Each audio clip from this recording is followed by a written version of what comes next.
The courtroom doors slammed open with a force that echoed through the silent hall, turning every head in the room.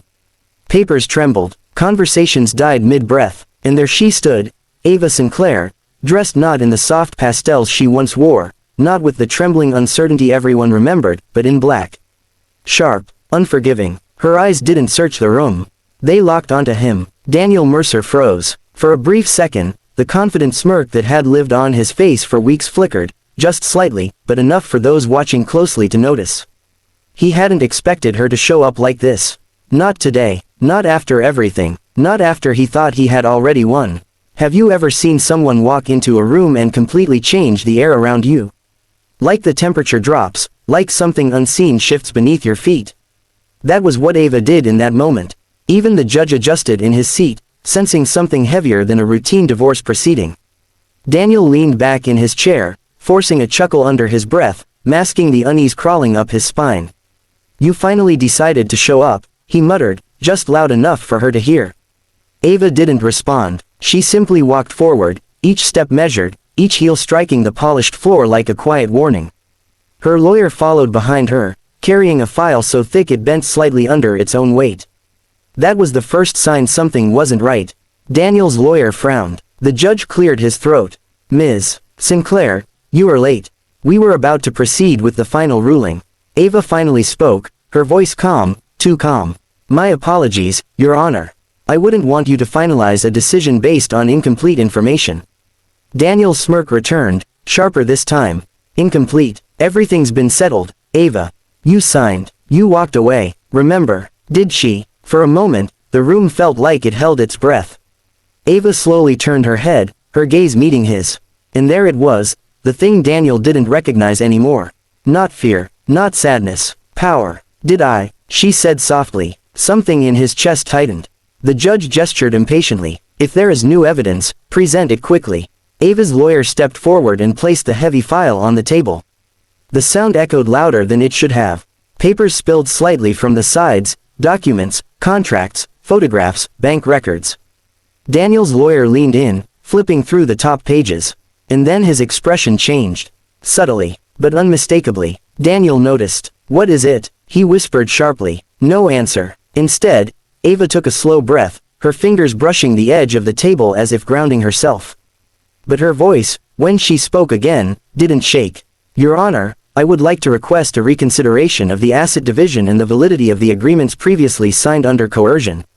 The word hit the room like a spark in dry grass. Coercion. Daniel's chair scraped loudly as he leaned forward. That's ridiculous. You signed willingly. Ava didn't look at him this time. Her lawyer spoke. We have evidence that Ms. Sinclair was manipulated into signing those documents under emotional distress and misinformation regarding shared assets. Daniel laughed, louder now. This is desperate. You lost, Ava. You walked away with nothing because there was nothing to take. Was there? Ava finally turned fully toward him. And smiled. It wasn't warm. It wasn't kind. It was something far more dangerous. You really believe that, don't you? A flicker of doubt crept into his mind. The judge adjusted his glasses. Proceed with your evidence. The next few minutes felt like hours. Documents were passed forward. Numbers were read aloud. Dates, transactions, transfers. At first, it sounded like noise. Then patterns began to form. Daniel's fingers tightened against the armrest. His lawyer's face grew pale. Your Honor, Ava's lawyer continued, these records indicate that Mr. Mercer systematically transferred joint assets into offshore accounts under shell corporations, entities legally tied to Ms. Sinclair's intellectual property. Daniel's head snapped up. That's not, but his voice stopped, because he knew, or rather, he thought he knew everything. Additionally, the lawyer continued, we have proof that the core business, Mercer Technologies, was originally developed using Ms. Sinclair's proprietary algorithms, created prior to the marriage, and never legally transferred. The room went silent again. Even the air felt heavier. Daniel stared at Ava. For the first time, uncertainty turned into something else.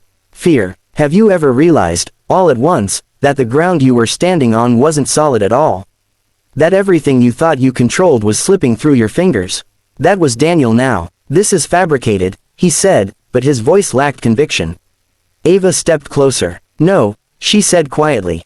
This is truth. The same truth you buried. The same truth you thought I'd never uncover. He shook his head, anger rising to cover the fear. You wouldn't even understand those systems without me. Her eyes didn't leave his. I built them before I met you. The words landed harder than anything else. Memories flashed through Daniel's mind. Late nights, code on glowing screens, Ava sitting quietly, typing, creating, while he assumed, always assumed, that he was the one in control. Had he been wrong? No, that couldn't be, could it? The judge raised a hand. Order. I will review this evidence carefully. Until then, no final judgment will be issued today. Daniel's heart dropped. No judgment, no victory, not anymore. As the courtroom began to stir, whispers rising like a wave, Ava stepped back. Calm, composed, untouched by the chaos she had just unleashed. Daniel stood abruptly. This isn't over. She tilted her head slightly. I know, she said. And for the first time, Daniel understood something chilling. She had never been trying to stop the divorce. She had been waiting for the right moment, waiting for him to believe he had already won. Because only then, could she take everything back. And as Ava turned to leave the courtroom, her silhouette cutting through the light streaming from the open doors, one question lingered in the air like a shadow. What else had she been hiding all along? The hallway outside the courtroom buzzed with low voices, hurried footsteps, and the distant echo of a world that suddenly felt very far away from Daniel Mercer. He stood still, as if his body had forgotten how to move, his mind trapped somewhere between disbelief and something darker, something colder. Ava didn't look back when she walked away. Not once. That was what unsettled him the most. For years, she had always looked back.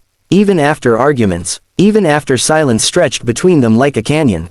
There had always been a moment, a glance, a hesitation, that said she still cared, still hoped.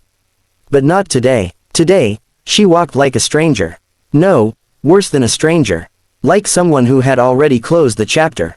Have you ever watched someone leave your life, not with anger, not with tears, but with complete indifference? That quiet kind of distance, it cuts deeper than anything loud ever could.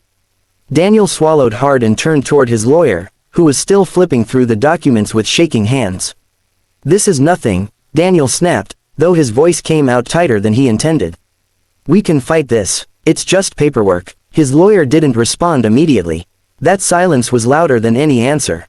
Say something, Daniel demanded. Finally, the man looked up, his face drained of color. Daniel, these aren't just papers. A pause. These are signatures, verified, time-stamped, and these offshore accounts. I told you, those are protected assets. They're not protected if they were built on stolen intellectual property, the lawyer cut in quietly. The word stolen echoed. Daniel's chest tightened. It wasn't stolen. We were married. Everything was shared, not if it was never legally transferred to you, the lawyer replied. And according to this, it wasn't. For a moment, the world tilted. Daniel ran a hand through his hair, pacing now, his polished shoes tapping sharply against the floor. She didn't even understand half of what she built. I refined it, I turned it into something real. Did he believe that, or had he just told himself that story for so long it became truth? His lawyer closed the file slowly. You need to prepare for the possibility that this changes everything. Everything. The word hit differently this time. Daniel stopped pacing, because for the first time, he realized what everything actually meant. The company, the accounts, the house, the reputation, the life he had built, or thought he had built. All of it was suddenly standing on unstable ground. Meanwhile, across the parking lot, Ava stood beside her car, her fingers resting lightly on the door handle. The noise from the courthouse faded behind her, replaced by a quiet that felt almost unreal. She exhaled slowly. For a brief second, her composure cracked. Her shoulders dropped, her eyes closed, and the past came rushing back. Late nights alone in a dim apartment, staring at lines of code while Daniel slept in the other room. The way he used to smile at her in the beginning, genuine, warm. The way that smile slowly changed, sharpened, until it became something else entirely. Control, dismissal, ownership. You don't need to worry about the business side, he used to say. I'll handle that, and she had believed him. Because love, at the time, had felt like trust. Have you ever trusted someone so completely that you didn't even realize when you started disappearing inside their shadow? Ava opened her eyes again. That version of her was gone now, replaced by someone who had spent months, quiet, unseen, piecing everything back together.